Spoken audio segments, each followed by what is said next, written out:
Ma'am, shall we start?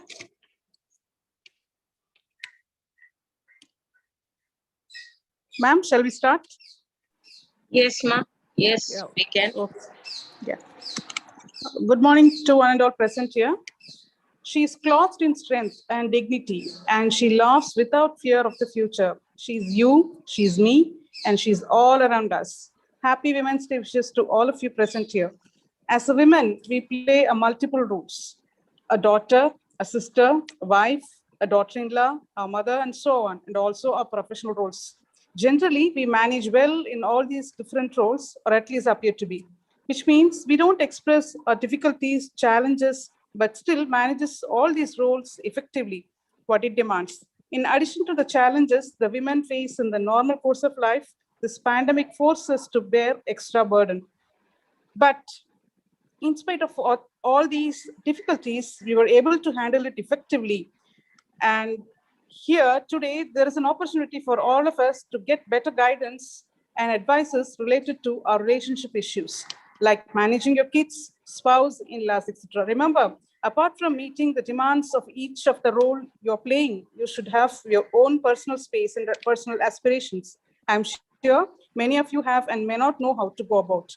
Here is an expert to direct us to handle these issues in a very effective manner. It's my honor and pride to welcome our chief guest of the day, Dr. Nappinai Seran, marriage and family therapist, for this webinar on healthy relationships, needs and boundaries on the special occasion that is our Women's Day. Ma'am, need no introduction, but still it's my duty to introduce to the newcomers. Let me give a simple introduction about her. Dr. Nappinai Seran is a psychologist, marriage and family therapist. She has a PhD degree in psychiatry, and she has completed a lot of certificate courses like hypnotherapy, transactional analysis, etc. She is practicing assessment and counseling psychology for more than 15 years. She is a registered member in Rehabilitation Council of India and also a member of American Psychologist Association and similar other bodies. She is a faculty in Meenakshi Medical College and Research Institute, Enathur, Kanchipuram, in the Department of Psychiatry. She is the honorary special counselor for the Family Court, Chennai. She is the visiting faculty for Sugam Psychological and Research Center, Chennai. And also she is associated in counseling the prisoners in Pural Prison. She is specialized in marital and family therapy and offers therapeutic guidance for individuals to restore their harmonious relationships. She also works with a range of areas which include anxiety, relationship stress, conflict, depression, grief and loss, lack of confidence, and non-conformity.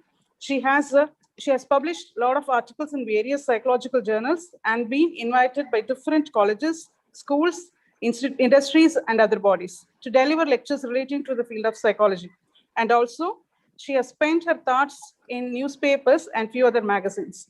And she has been interviewed by various televisions to voice her views. With not much delay, let me invite Dr. Nappinai Seran to take over the session. Thank you. Welcome, ma'am. Thank you, madam. Thank you, Dr. Devi, madam. I think Thank you. My association, the college, has been for 2 years, if I'm right. If not for this pandemic, I'm sure we would have done something during this mental health issue also. So, in spite of that, in Zoom, she wanted to have this Women's Day celebration, which is something to be appreciated. I thank the principal, I thank the management, because I know your management, you have vibrant people, both in the board and in the departments and as the administrators. I've met the students twice, if I'm right, and it was a very good opportunity to be with all of them. I know you people are really working to take this institution to a greater heights, and I'm sure with hard work, with the support from the management, and definitely with the blessings of the Almighty, the college will grow to great heights. Today, Women's Day. So let me wish all the women in the group. Is it just for women? It is also for men, because they've come from a woman. They're living with a woman. So everything they are doing is with us. They are fathering us. They are brothering us. They're taking care of us. So they also take the pride of being part of us. No man is complete without a woman.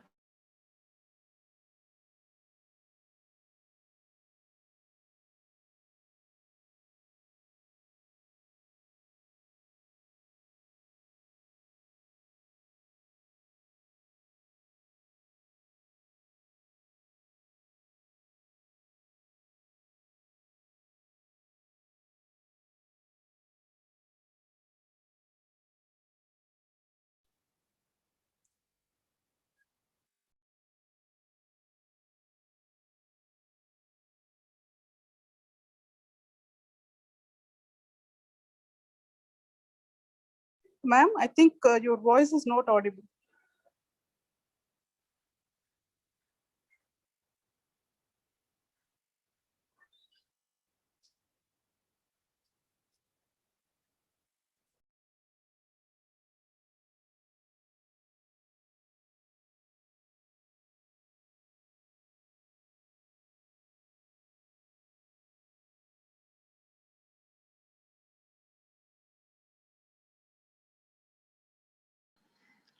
Can you all hear me? Yes, ma'am, we are able to hear Okay. you. I'm sorry. There was a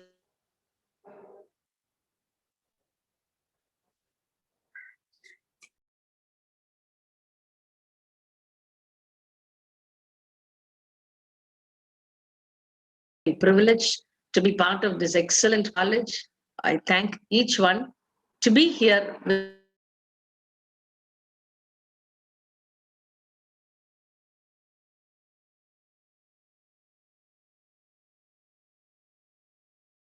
can be in having a proper relationship. Relation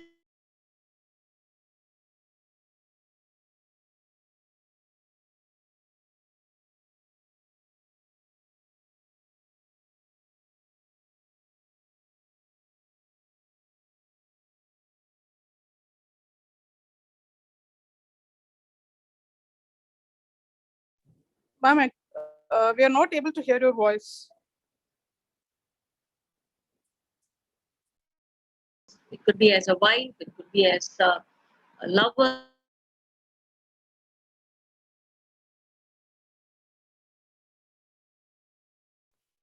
Ma'am, ma'am, we are not able to hear your voice, ma'am. I think there is a network issue.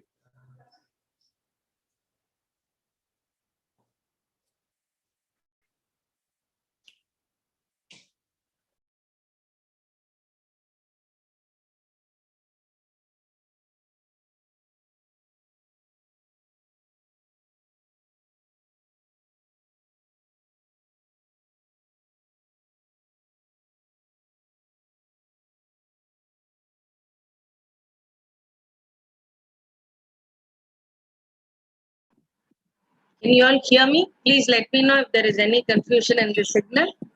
Now it's okay, ma'am. Yeah, thank you. Fine. So relationship needs to have a proper boundary. Whatever be the relationship, be it a student and a teacher relationship, be it a family relationship, everything needs to have a proper boundary. Only then it is more productive. Say, for example, when there is water flowing, unless it is properly maintained with a boundary, we cannot generate electricity. If you have a house, you need a compound wall. Only then the premises is clear that it is yours. So any relationship needs to have a boundary.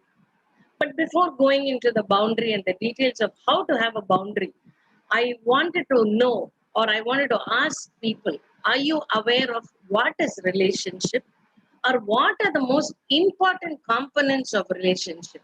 Anybody? Anybody would like to answer? What is relationship or what are the important components of relationship? Understanding. Understanding. Very good. Very good. Anybody else? Or you want me to move forward?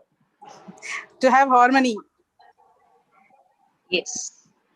In any relationship, you need to have a proper understanding and harmony. How does this harmony work?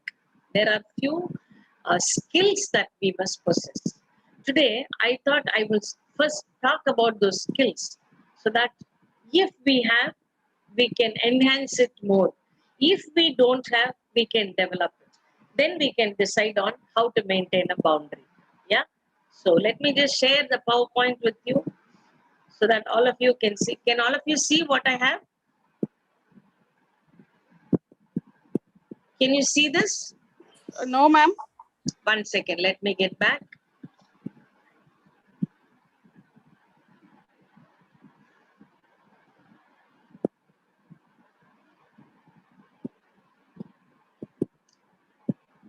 Can you see it now? Yes, ma'am. Yeah? Yes, ma'am. Fine. Okay. Relationship skills are very, very important. Now, how are we maintaining this is what I'm going to teach you today. Let me show what are relationship skills.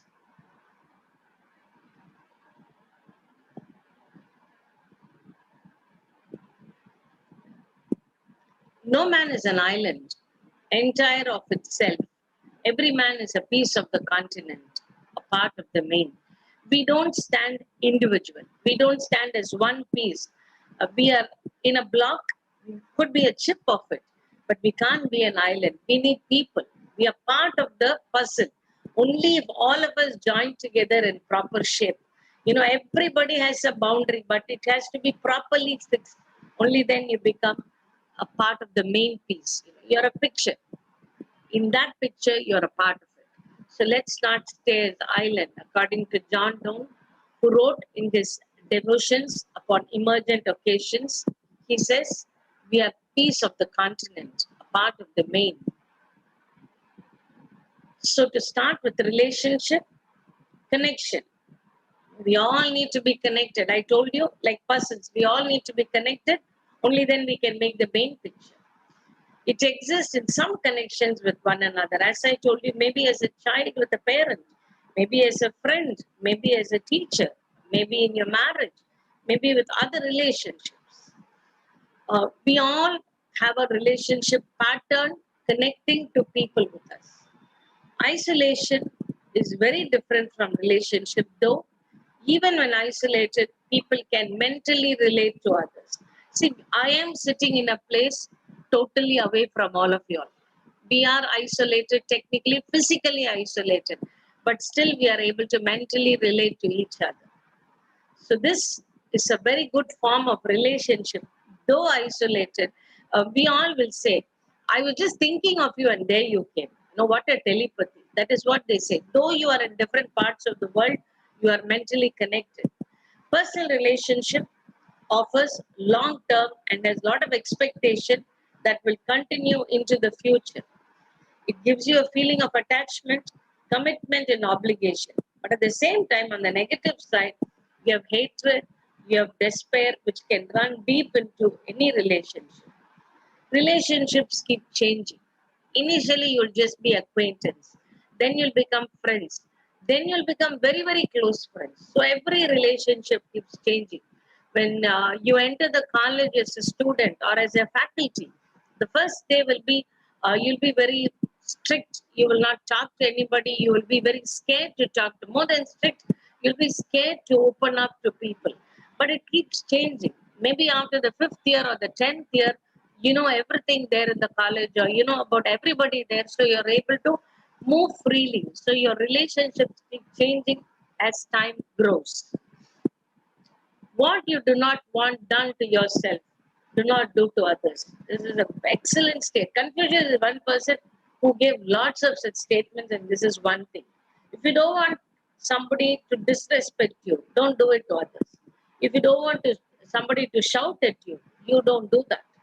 No, it is the same that he says. Don't do something which you will not want others to do to you. So what is the need to acquire these skills? Relationships, I say, are complicated because we as such are complicated people. You know, we people are very complicated. We are not simple people. More importantly, we don't have proper role models. Or we would have had earlier relationships which was very hurtful, and this has left a scar in me, because of which we don't have proper relationship skills. This is not something we are born or we can learn in school. That is why we still have intelligent people having relationship problems, because it is not taught in school. I always tell colleges, not only teaching lessons, you must teach students life skills which are very, very important. This they cannot learn anywhere. Only life can teach them through experience, through our relationship. So, how do we get better than anticipating and coping with these struggles? Let's see what is so important in maintaining a healthy relationship. The first skill is to have a listening skill. Stop me if you have any confusion in hearing, madam. No, ma'am, Yeah, we have no thank problem. you. If you have any questions or any confusion in hearing me also, please stop me. Yeah. So listening skills are very, very important. We are all talking, I'm talking and you're listening. So this makes me go ahead, but at the same time, I'm stopping and asking, are you able to understand or do you have any questions? That helps me or makes me confident in continuing the talk. So in any relationship, when a person is listening, the other person is able to disclose more and it helps them maintain a proper relationship. Imagine your student coming and telling you, ma'am, I don't understand this, or I have a problem with my classmate, or in school, or in college, or with my parents. Only if you listen, they feel you are there where they can disclose their problems to. When you're meddling your phone and not listening to them, they might not get back to you. In any relationship, listening is definitely motivating the other person to disclose more. It helps in an ongoing conversation. They disclose, you ask questions, they tell you, it develops a conversation. If you see in a marriage, if they're very happy, the couple have a very good skill of listening. That is why they're living a very happy married life. They use this skill to transcend their narcissism and show their respect and concern for each other. When I say narcissism, it is nothing but self-love, thinking I am beyond everybody. But when you are working with somebody and when you have proper listening skills, you are not being narcissistic. Rather, you're showing respect to the other person. You're showing concern towards the other person. You are valuing their feelings, which makes them feel that you are valuing them in turn that they value you. So listening gives you more valuable information about yourself. It is not that how you view of yourself by just imagining. No, when you listen, others make you feel valuable, which also make you understand that you can be valued. Though you may not always like what you hear, remain open to feedbacks, because it gives you an opportunity to change. After every seminar we give a feedback form, but if somebody criticizes us, we don't like that. That's not how it should be open to feedback. Take it up. Work on it, because that is an opportunity where you can change and grow better. If you start listening to somebody, be it a marriage, be it in any relationship, you can resolve the problems easily. Most of the difficulties are resolved and there is a lot of satisfaction.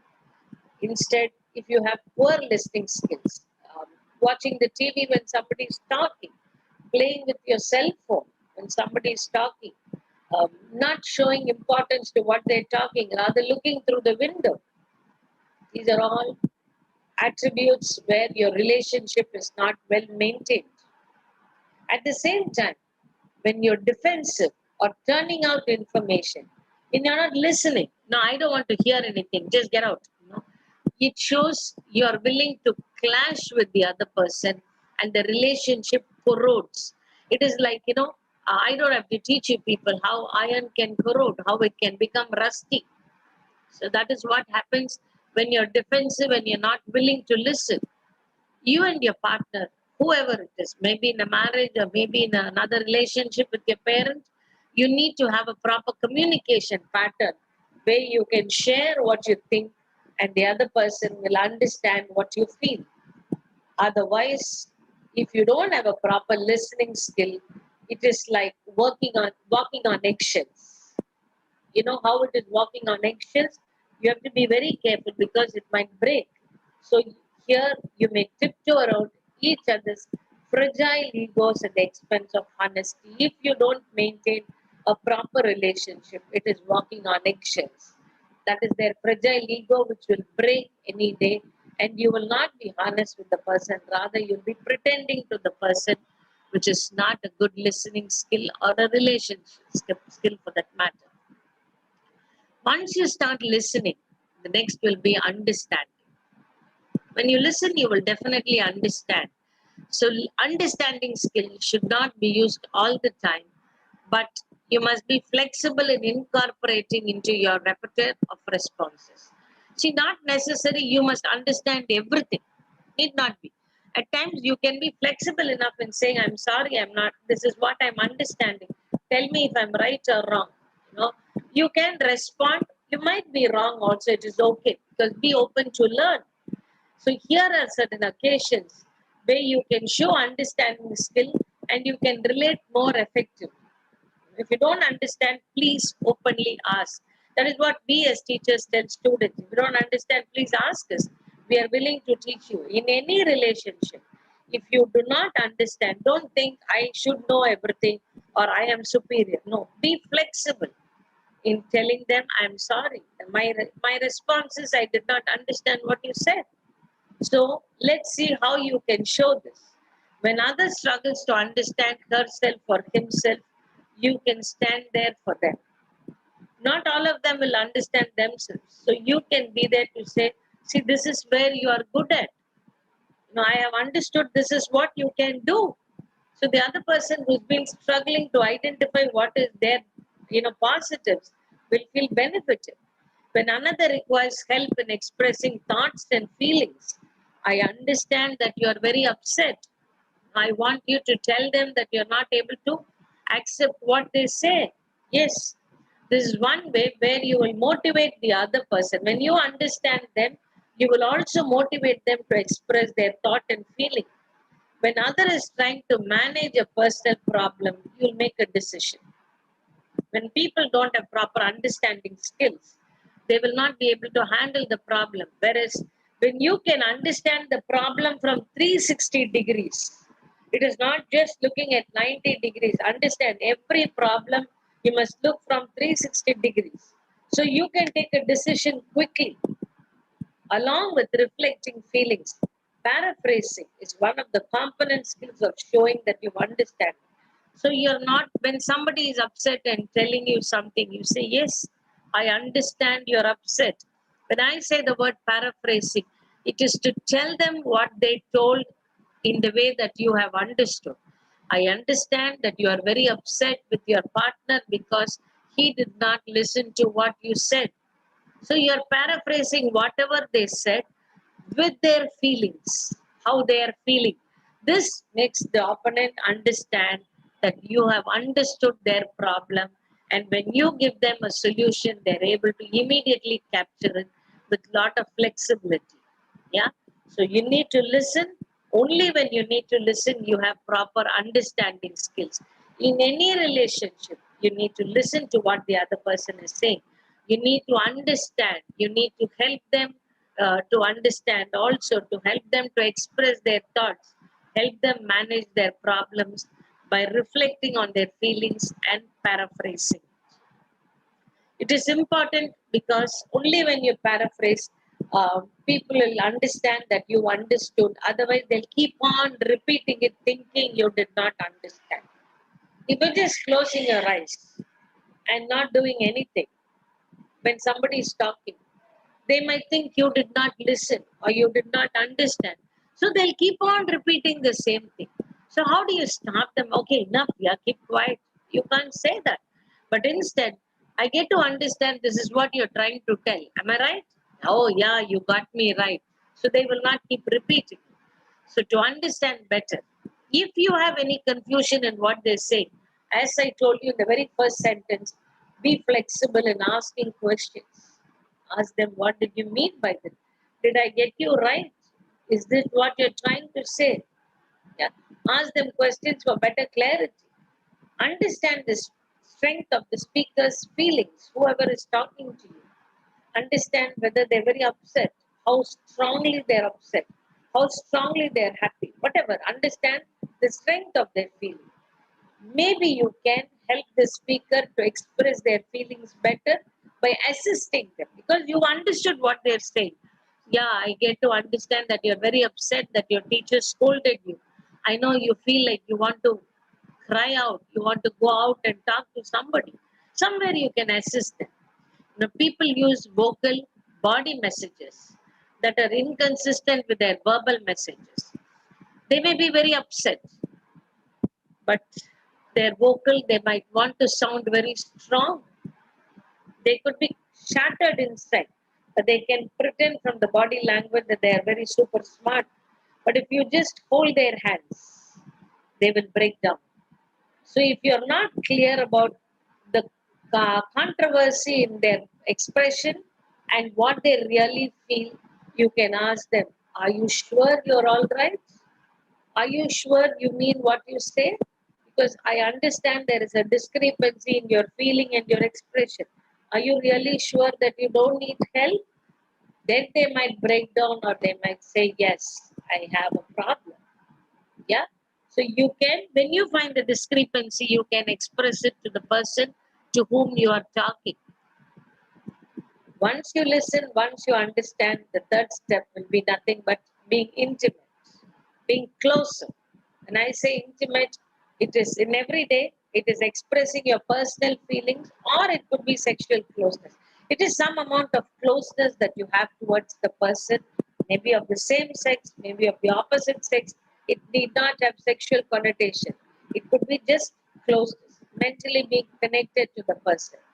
So intimacy, as per Beck, he says it could range from discussing everyday details of your life, confiding the most private feelings that you would not share with anybody, to your sexual relationship.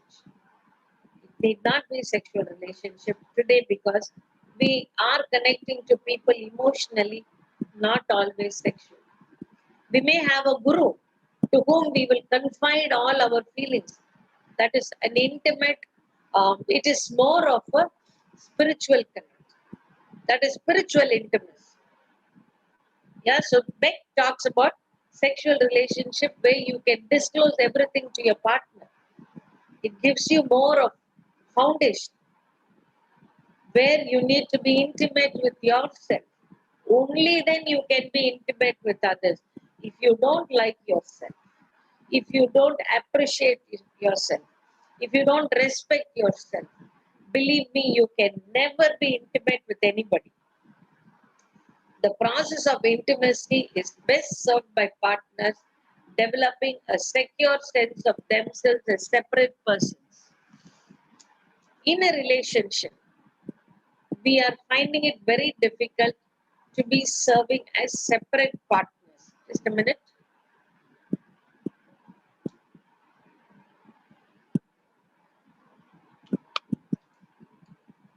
Now, here comes the boundary.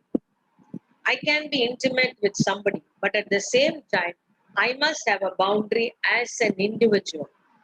Respect myself, like myself. I need not love myself, I should like myself. I should have a self esteem about myself. I should treat myself as a separate entity and at the same time be closer to somebody where I can work on what I need for that person and take what I can get from that person. So, when I have a secure sense of being as an individual first, I should be Nappinai first. Then I should be the wife of somebody. I should be the mother of somebody. I should be the child. I should be the daughter. I should be the sister. I should be the granddaughter, whatever. That is all later. So, intimacy also is with others involves reaching out and sharing your internal world with them. So, when you are intimate to somebody, when you're very close to somebody, you allow them into your internal world. Again, is everybody whom we come across allowed inside our house? Do we call everybody inside our kitchen? Do we allow everybody inside our dining room? For an example, if it is a salesperson, we make them stand at the door. If it is a courier person, if it is somebody who is asking for an address, we just make them stand near the door.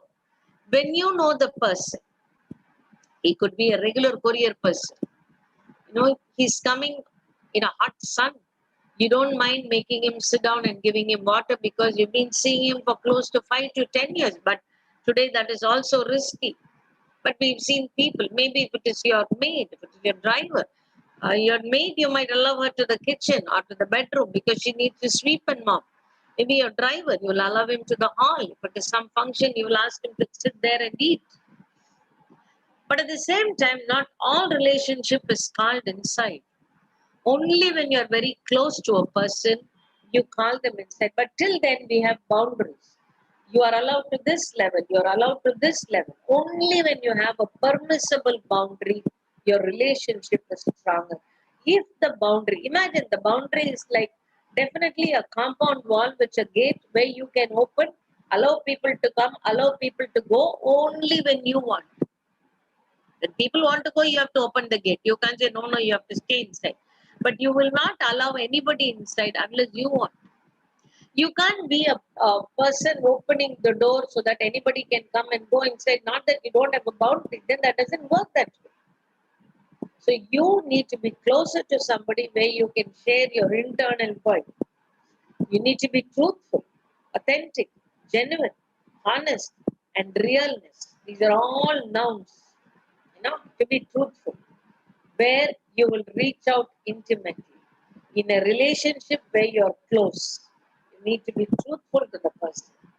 Yeah, so that they will understand your feelings and you will be happy to share your feelings with them. So, particularly in an intimate relationship, you need to be honest. Any doubts so far? Can you hear me, all of you? Yes, ma'am. Okay. Openness to partners' internal world requires you to accept and respect them as different. Yes?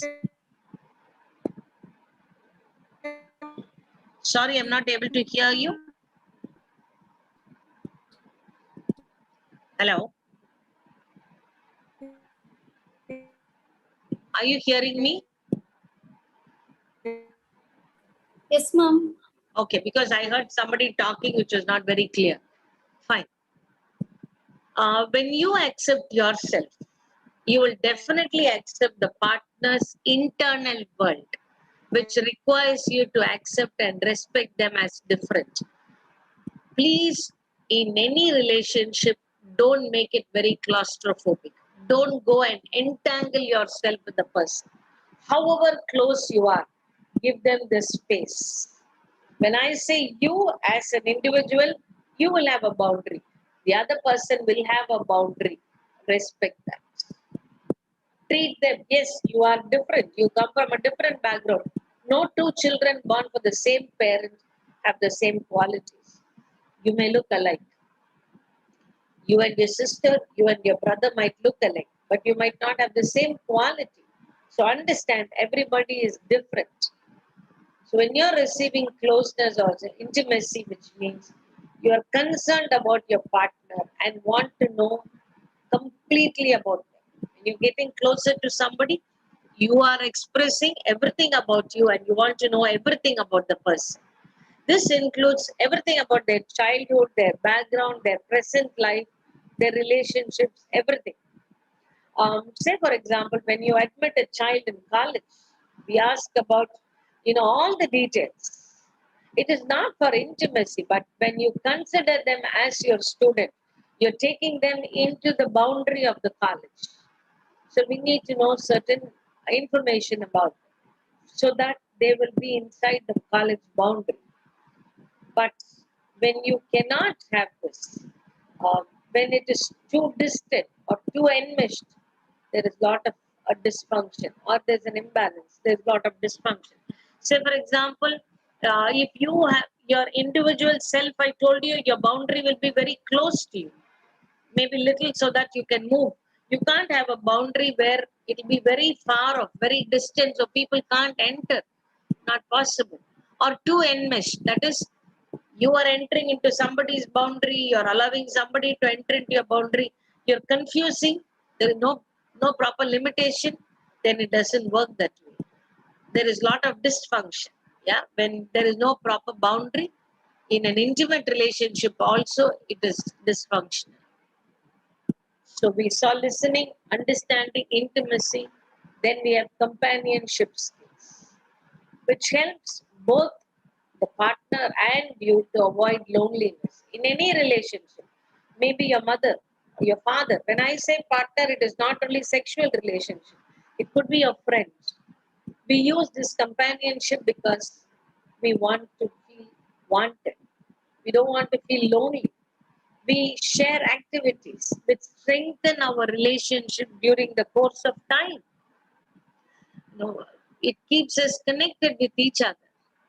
Wow, whatever be your anger, whatever be your distress elsewhere, when you are in your proper companionship, when you do certain activities, however hurt you are, however angry you are with somebody, it will make you feel comfortable. It will make you feel better because you have a companion with whom you can share your feelings and get an idea out of it. The relationship is strengthened by the fact it is not just based joint on the hip principle. See, it is any relationship for that matter. It is holding up one hand. The other hand is like free. They can do whatever they want. They are free to be with you and out without you. Any relationship, I'm repeatedly saying, imagine the alphabet M. It is connected in one place. You write capital M, it is connected in one place, the other place it is free. Similarly, it is any relationship where they are given the opportunity to be separate at the same time be with you. Any relationship, it should be like that. Activities where you do in the house, with your partner provides lot of strength for the relationship. You can provide your partner with feedback. As I tell you, every relationship needs to have a feedback. When I say feedback, thanking them, saying you did a great job, you helped me. Again, it is not only with your partner. When I say companionship and partner, please don't think it is only with the husband or only with the wife. It is with anybody for that matter. You need to give them a feedback. Maybe your mother-in-law is coming and staying with you to help you because you have some work. So thank her. It helps the communication develop in a positive manner. The companionship is more blessed or it is more enhanced when you give them a positive feedback. But at the same time, again, you need to have a boundary. You need to have ascertained limits. When you need time for yourself, you need to maintain that. Don't go overboard in any relationship, whoever it is. Say for example, I'll give you're going for a buffet. There's beautiful spread of items. Your friend is telling, hey, eat this, eat this, eat this. You may try, but you might not overload yourself with all the dessert there or all the main dish there or all the accompaniments there. That is how a relationship should be. You must decide what you want for yourself, for which you need to be assertive. You need to say, no, I cannot take that. I cannot eat more than that. I've had enough. If I take beyond this, I might vomit, I might puke. Similarly, it is not only in eating, it is even in relationship. Yeah. So you need to maintain an assertive limitation in any companionship also. Preparing a meal, that is being together. Companion is not when your partner is sitting and doing something and you are cooking. When I say partner again, it could be your child, it could be a husband, it could be a parent, anybody who just partnering you in the house. Be an audience for their achievement. If it is your child, if it is your class student, they could be amateur, but enjoy everything with them. That gives bondage. The companionship is bonded. Like what Beck said, as relationships move out of their honeymoon period, they may become less good companions. You can become wrapped up in your career and interest and take your partner's companionship for granted. This is common in every relationship. Say, for example, when you enter the college, first I told you, you're very timid, you're very scared, you don't know how to talk, you maintain a lot of restrictions to yourself, but you're very disciplined and all that. But as we grow, we take things for granted. It is not only in your work, it is more prevalent in relationships. You may take up your parents, you may take up your partner, family for granted. Because we have other interests, particularly social media. We are more glued to TV sets. We are more glued to cell phones. So the relationship, when the partner is sitting next to you wanting to share something, you are not listening to them completely. It shows the companionship is taken for granted. Showing support and interest differs from being nosy. I'm not asking you to enter into their private space often. Give them the space. But at the same time, you must give them the support and encouragement and show them that you're interested in knowing or helping them in moving forward. That doesn't mean you go and ask, what are you doing? How is this happening? Don't become very nosy. In any relationship, maintain your boundary with them. I'm repeatedly saying, you must have a small boundary so that people, unless you want, cannot enter into it, whoever it may be, neither you will enter into their boundary. So give them the emotional privacy along with space for their own activities. All of us need personal time. We need the I time. We need the me time. At the same time, we need the we time. I'm talking of me, ME time and WE time. Not always both should be there. It should be equal. Your me time should be equal. The we time should be equal. Only then the relationship is balanced. Yeah? So, how do we improve companionship?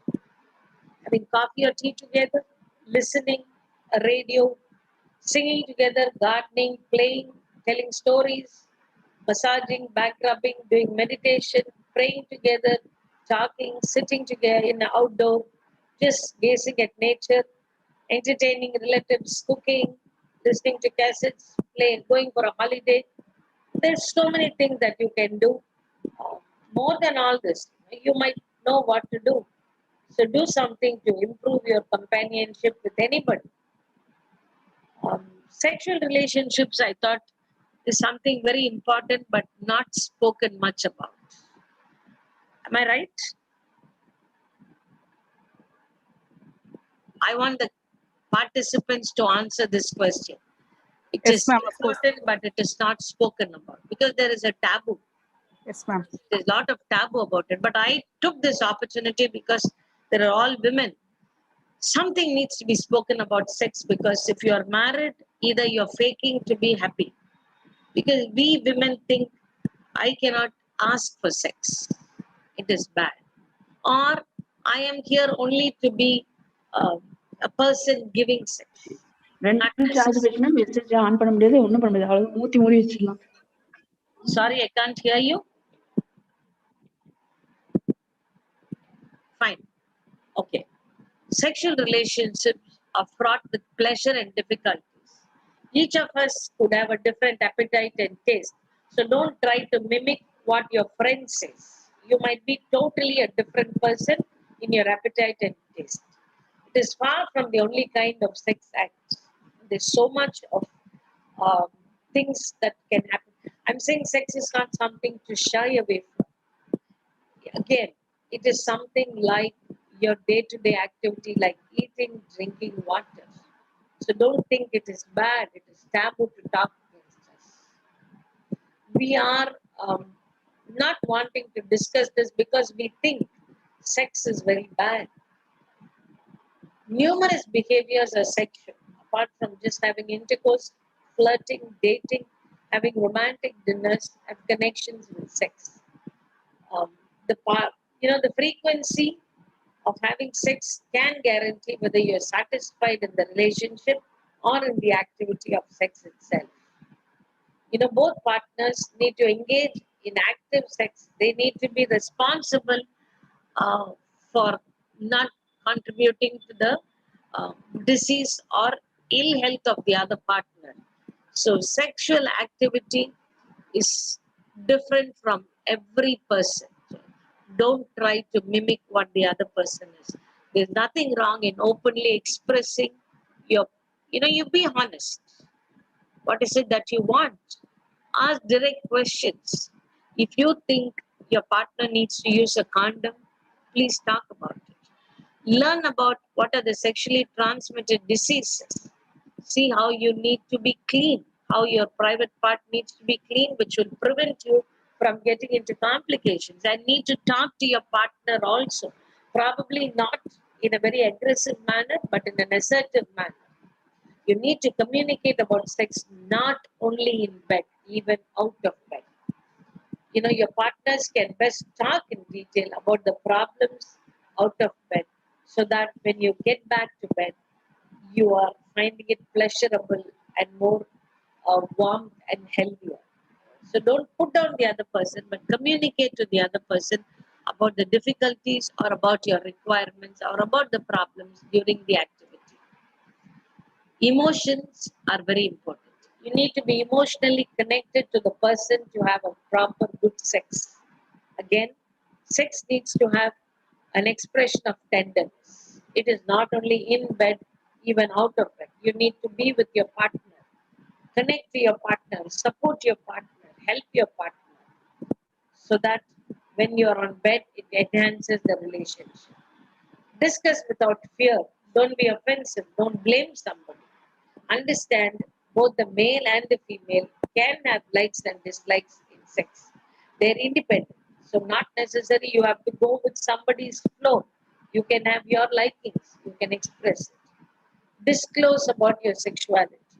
If you are not comfortable, if for whatever reason, disclose about it so that they will also understand and reciprocate it properly. We have a lot of myths about sex. For women, they think the breast should be big. For men, they think the penis should be bigger. Not like that. And men should only be active in sex. Women are only here to please. Men should not show tenderness. They want them to be ruffians. Women should not show sexual abandonment. These are myths. Women should not engage in oral sex. Intercourse is mainly a sexual activity. Men should be 2 feet long, hard as steel, to go through all night. Women should do pleasure whatever their partner does. Not necessary. You don't like it, you can say no. I must have my partner's approval. I must not improve my sexual. I should not express my sexual abuse as a child. No. Women should do what men want them to do. They should never be dominant. Again, a myth.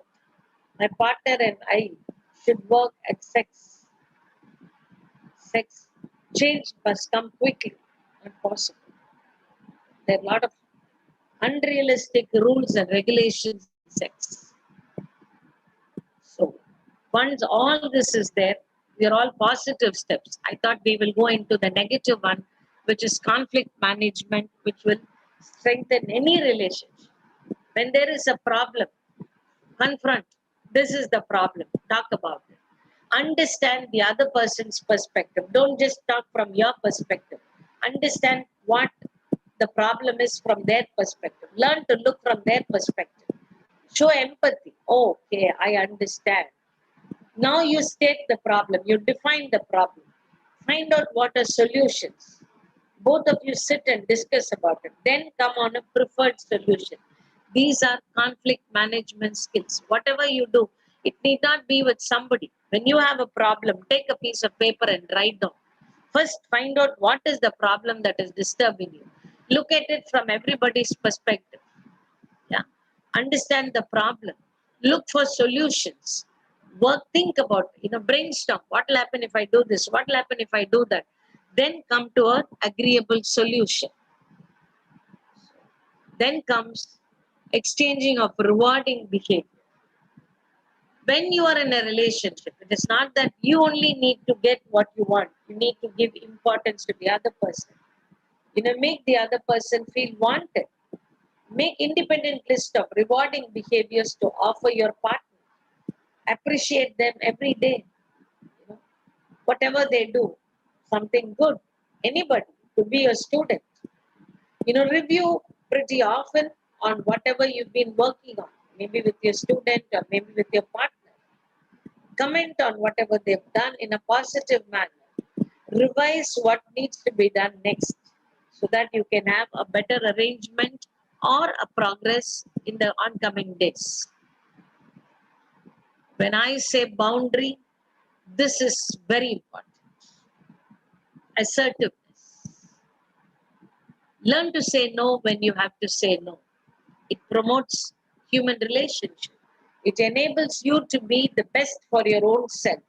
to stand up for your own self. Without honesty, you cannot be standing up for your own self. So it makes you feel comfortable. You can feel less anxious. So assertive skills are very important. This reflects confidence. When you respect yourself and you respect others, you're more flexible and you're strong to different situations. You are definitely in control of yourself and you behave in ways that will help you grow and help others grow. Whereas non-assertive people, they're very passive, they complain, they're submissive, and they're very scared. You do not like what is happening to you, but you keep quiet. That is because you're not assertive. If I go and tell them, even in college, if you're not liking something, we never voice us. We never voice it because we think, oh, no, if I say something will happen to me, they will target me. I am not saying to become aggressive. Assertiveness is with a smile, you can say, no, I don't think this is right. I don't think we can work on this. So you're being very polite, but at the same time, you're expressing your feeling with proper reasons. Not simply saying because you don't like it, but with proper reason. Ma'am? So assertive, yes? Yes? Yes, madam, I'm hearing you. Yes, madam. We were not able to hear you for some time back. That's why I called. Now it's okay, ma'am. Okay. Assertiveness is very, very important because that helps you be respected for whom you are. You can only be assertive when you're confident, when you respect yourself. When you are assertive, your boundaries are properly maintained. Only when you're assertive, your boundaries properly maintained. So when you need to send messages to take up responsibility of your feelings, accept it. Say, yes, I feel it this way. Don't say we all feel. Somebody told. Talk strongly. Don't talk like a timid girl. Your words should speak, what you mean. Even if you're being polite, your words should be strong. Stop being screaming and being shrilling when you're talking. Be very polite, smile, and still say, I cannot approve of this for this reason. I don't approve of this for this reason. You are disagreeing with somebody. You can have minor disagreements. But when you disagree, when you make it assertively, the other person will also look back, introspect, and say, maybe right. What she says is right. So when you want a behavior change, be honest in giving a positive feedback as well as receiving a positive feedback. So assertiveness is very, very important in maintaining a boundary. You can improve your relationship with others by leaps and bounds if you become encouragers instead of critics. Time decides who you meet in life. Your heart decides who you want in your life. And your behavior decides who stays in your life. This is very, very important in relationship. So with all these skills of being listening, understanding, intimate, your sexual relationships, your communication skills, conflict management, and your assertiveness, your relationship will be stronger and your boundary will be permissible. You will not have a distance. You will have it at your comfort. You will open in and allow people. And every relationship needs to have a boundary. At the same time, you must learn to respect the boundary of the other person also. So don't say, I can have a boundary, you cannot have a boundary. Everybody can maintain their eye space. Allow them to maintain their eye space. Thank you all for your patient listening. And now, it's time for questions. So do we have questions from your end? Yeah. Dear participants, if you have any questions, feel free to ask here. This is a platform you'll never get in a very easy manner. Getting appointment from the doctor is it's a very complex procedure and it's expensive too.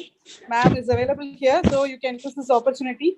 Please, friends, My dear colleagues, please feel free to ask any doubts. If you have any issues. Anyone? Ma'am, good morning, ma'am. Good morning. Ma'am, if anybody tries to dominate one, how to overcome it or how to tackle such a situation, ma'am? And not it is a gender thing is not like that. Some in our workplace or in outside world, domination is found. So how to tackle this, ma'am? Whom do we dominate? First, let's ask that question. Who dominates us, or how is it that somebody dominates us? Because we have always expressed that we are very submissive. We never voice out what we feel. Have we ever expressed? Again, I'm saying, you don't have to fight, you don't have to be aggressive. Have we ever expressed, I'm sorry, we cannot do this for this reason? Only when you're assertive, people will not dominate you. When you don't express your feelings assertively, they will dominate you. So, I will give you a small phrase and remember this. You must have an iron fist with a velvet gloves. You must be stronger inside, but your words should be like velvet. With an iron fist with velvet gloves, if you hit also it will pain. But from outside it will look very soft. People inside are soft, so we can take up for a ride. No. But if you are stronger inside, when you're assertive in your statements, nobody can dominate us. So start being assertive. Be truthful to your feelings. Tell them what you feel rather than being submissive. Nobody can dominate unless we choose to allow them to dominate. We are allowing them to dominate by being non-assertive. Yeah. Thank you, ma'am. Thank you. Anyone? Anyone? Any other questions?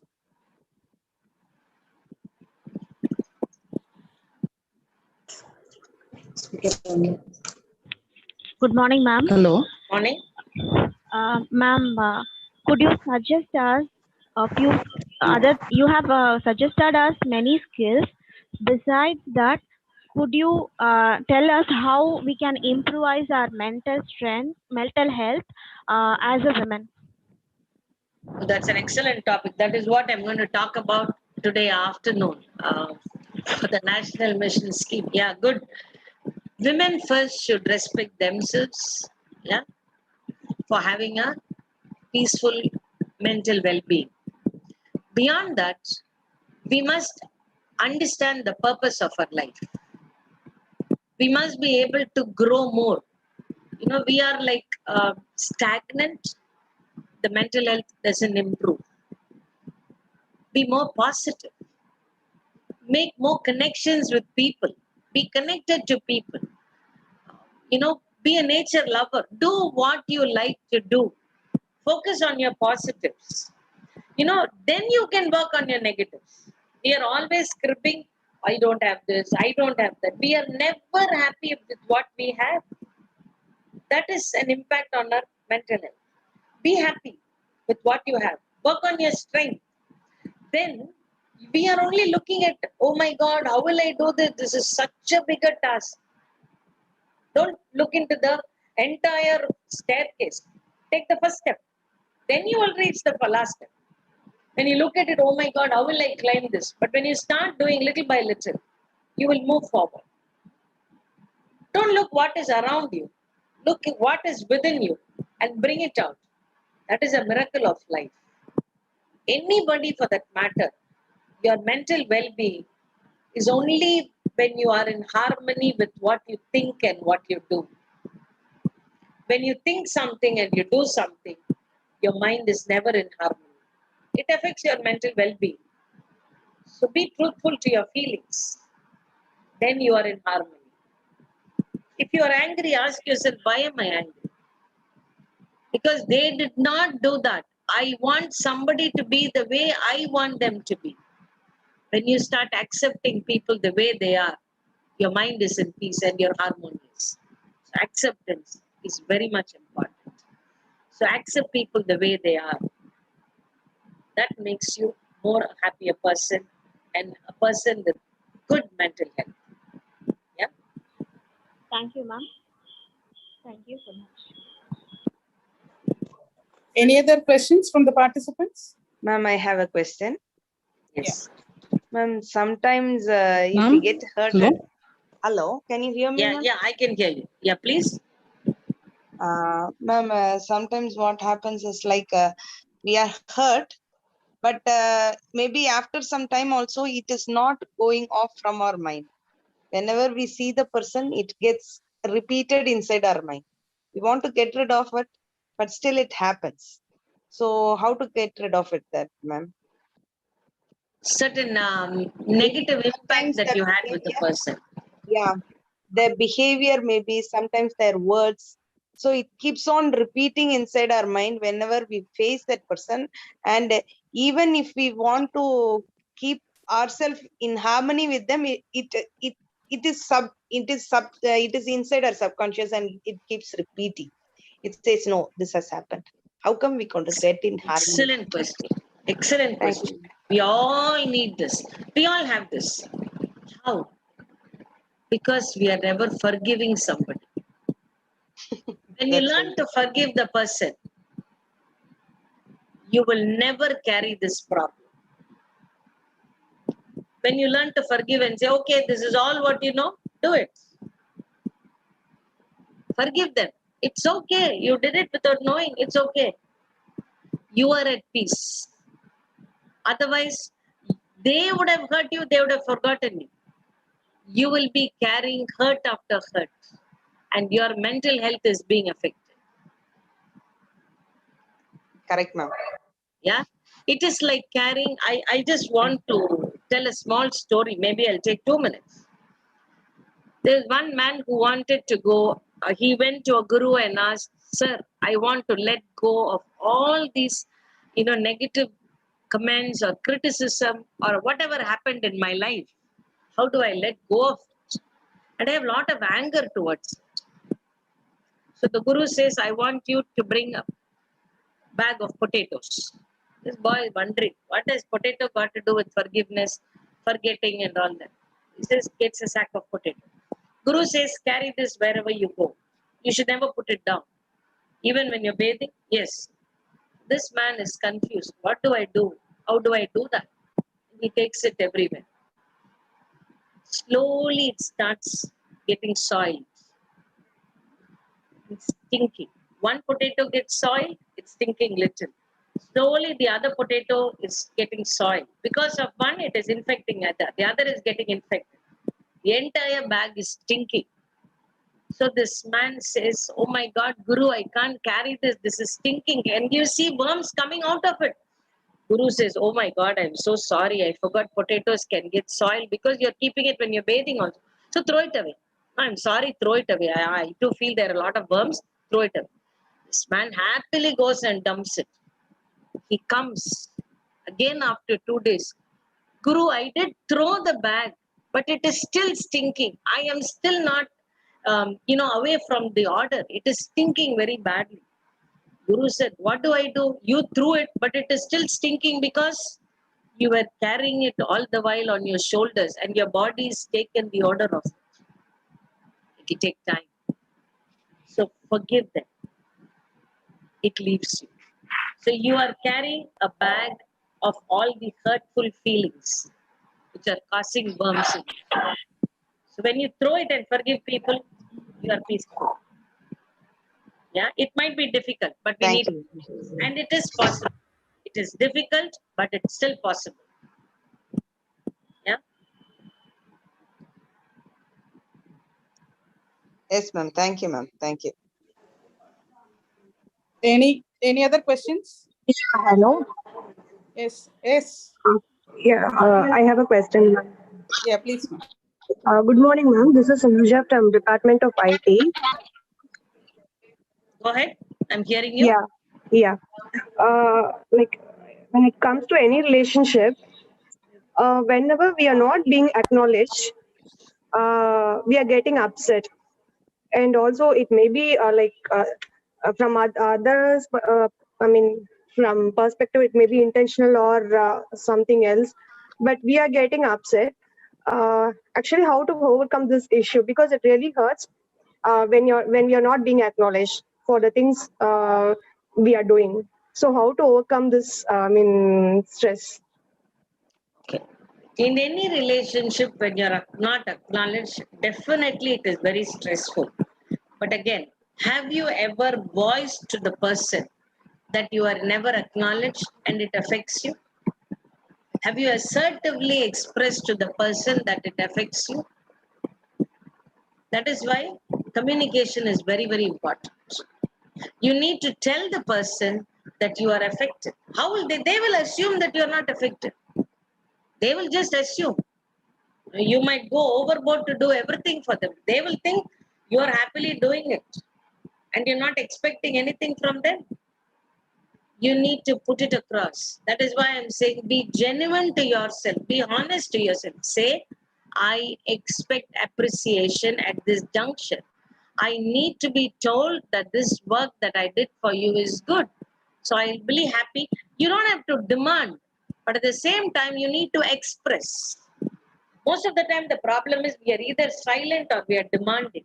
We're not expressing. But when we learn to express, I wish to be appreciated. I expect you to appreciate. That is an expression. I want you to appreciate me is demanding, rather not telling anything. That is the reason why we feel upset. So you're not being open to yourself. Talk, express your feelings. Then you will get appreciation. Before which, you need to appreciate yourself for whatever you're doing. Let's not live on borrowed appreciations. First, you appreciate. You accept yourself. Then automatically you'll make somebody appreciate you. Got it, Sindhuja madam? Yes, exactly, ma'am. Yes, thank you. Any other questions from the participants? Hello, ma'am. Yeah. Yes, ma'am. Ma'am, I'm Annalakshmi from EC department. I have a question. Hello.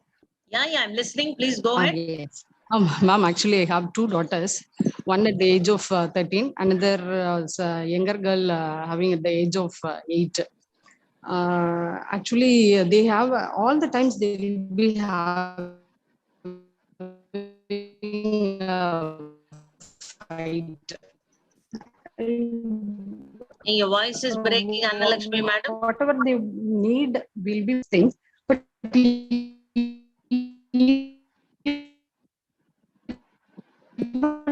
though they are fighting for each. Hello. Yeah, come again. Your signal is poor. You have two daughters. That much I heard. Yeah, actually one at the age of 13, another girl at the age of 8. All the times they'll be fighting for each and every things, even though we are providing what they need. So as a mother, I need to build a good relationship for them. So what should I do to build a good relationship between them? Children will definitely have a lot of sibling rivalry. Yes. Whether we like it or not, that is a fact. Because we as parents, we always make it, more rival by telling the elder child, you are elder. The elder child will be like what she said, 12 years. How do we say you are elder? Just because this girl is 8 and she's 12, you can't say you are elder. You only have to compromise always. Or we compare. Why are you not like the other person? So we are developing the rivalry in each other. Teach them to share. We also, because we don't want problems, we get two. Everything we get two. So we don't teach them to share. So when there is a need to share, they're not able to do that. That is why the fight starts. And I'll tell you, madam, children will outgrow after some time. So don't take everything too seriously and try to correct them. But you can tell them that it is upsetting you to see them fight and that they're not sharing. You can make them responsible for their behavior by saying that you're upset. But don't overdo by, making it too complicated for the children. But teach them to share. Teach them to talk one good point about the other person every day. In any relationship, I'm telling you, not only among sisters, not only in children, even with your partner, even with your student, tell one positive point. The relationship strengthens. So you can write one positive point about your daughters every day. So they will stop fighting with each other. These are all small techniques that we can try with the children. Yeah. Sure, ma'am. I'll use this. Thank you. Any other questions from the participant side? Any other questions? I have a question. Yeah, please. It's life starts after 40. It's a myth or fact? Life starts after 40. Yes, Yeah. ma'am. Myth or fact? I will ask you a question. Life starts after 70. Myth or fact? It's a myth, I think. No. Hmm. No. I know people at the age of 70 starting to do a different role that they liked. Hmm. There are people who took up MA after 75. Yes. It is, age is just a number. Age is just a number. Okay. Age is just a number. What you choose to do, if you are determined, you will do. So life starts every day. Yes. Whether you are 40, whether you are 20, whether you are 30, even if you are 80, if you choose to do. Okay, ma'am. Thank you, ma'am. Thank you. Yeah. That's a wonderful answer. Thank you, ma'am. Any other questions from the participant side? Can ask any kind of questions. Good morning, ma'am. This is Bhavani from Mechanical. Yes, ma'am. You can ask. Boldness in the kids, ma'am. How to stand up for themselves, be strong, be assertive in the kid. Yeah, they need to express. When I told you all these assertive skills, to tell what you feel softly. Especially when the school going kids, when they are with their friends. Sometimes even if they like different also, they listen to friends, what they want to do. So That how is to peer pressure. That is peer pressure. That is common. Every child will go through that peer pressure. But you need to teach the child to be confident in themselves, not to yield to pressures. Okay. So we need to teach them to be confident, for which they must develop themselves. Okay. So when everybody follows one stream, I will choose to be different. It's okay because I believe in myself. I know I'm capable. Okay. Thank you, ma'am. Okay. Any other questions, ma'am? Ma'am, I have one more question. Yeah, Ma'am, please, I ma'am, have please. one more question. Ma'am, actually, I have two boys and they are grown up. One is in first year college and another one is 10. But they love me a lot, like that we can say. But so whenever we get an argument between myself as well as my husband, they say like, don't fight in front of us. But we saw our parents, they had their angry moments, they had their lovable moments, everything in front of us. Is it right that we fight or make an argument or a fight in front of our kids or not? Definitely, you must never fight in front of the children. If it is a healthy argument, I'm fine. Our parents never fought in front of us. They had an argument, they have a disagreement. But today, we are fighting. A lot of difference between having a disagreement and fighting. Obviously, I approve of what your children are saying. Never ever fight in front of the children because it affects their self-esteem, it affects their happiness. In fact, it affects their idea about getting married. You set a very bad example in their marital life. So never fight in front of children. No, if it is a argument just above the normal level, that is, if we are talking normal, if one word goes above normal, immediately they'll say, there is an anticipation of fights. Your children are anticipating you will fight. Maybe once or twice it would have happened. Okay. That is so strong in their mind. So Okay. you need to explain to them not every argument will escalate into a fight. But when you are sure that this argument is going to escalate into a fight, both of you should stop. That we are doing. Okay, ma'am. Thank you, ma'am. Any other questions? Any other questions? Any other questions from the participant side? Okay, ma'am, I think we're done with the question session. Yes. Thank you very much, ma'am, for spending nearly 1.5 hours with us. On this juncture, I would like to thank our management, chairman, vice chairman, principal sir, director sir, everyone for making this webinar as a successful one. I thank all the participants who are present here, and especially I would like to thank you for touching all the taboo things. Even those taboo things were untouched for us. Really, it was wonderful for making us to understand all these things, these relationship issues. Nearly, this is a need of the hour, I think. Thank you for making this session an excellent session. Thank you very much. Thank you, all the participants. Thank you, ma'am. Thank you for being with us. Thank you. Thank you, everybody. Thank you, one and all. I once again thank the management. Yes. Ma'am, I would like to switch on all the videos for the photo session one last. Please. Yeah, please, participants, please switch on your video for the photo session.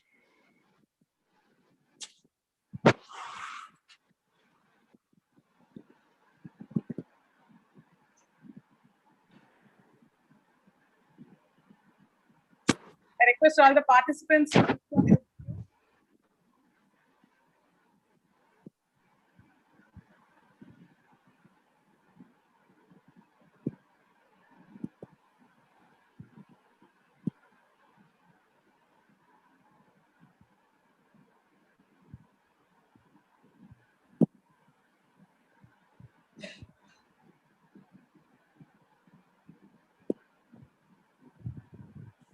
You all can switch off your video. Thank you, ma'am. Thank you very much. Thank you very wonderful. much. Session was really wonderful. Thank you. Thank you. I I hope should everyone say. would have benefited out of the session. Any feedback from the participant side? Any feedback from the participant side? It was really an excellent session, ma'am. Thank you very much. It was a Thank little you. bit an Thank you so eye-opener. Thank you, madam. Thank you. I thank the management, the principal, and all the staff for being with me for this 1 hour. Thank you, Durga madam. See you all. Thank you, ma'am. Thank you very much. Yeah.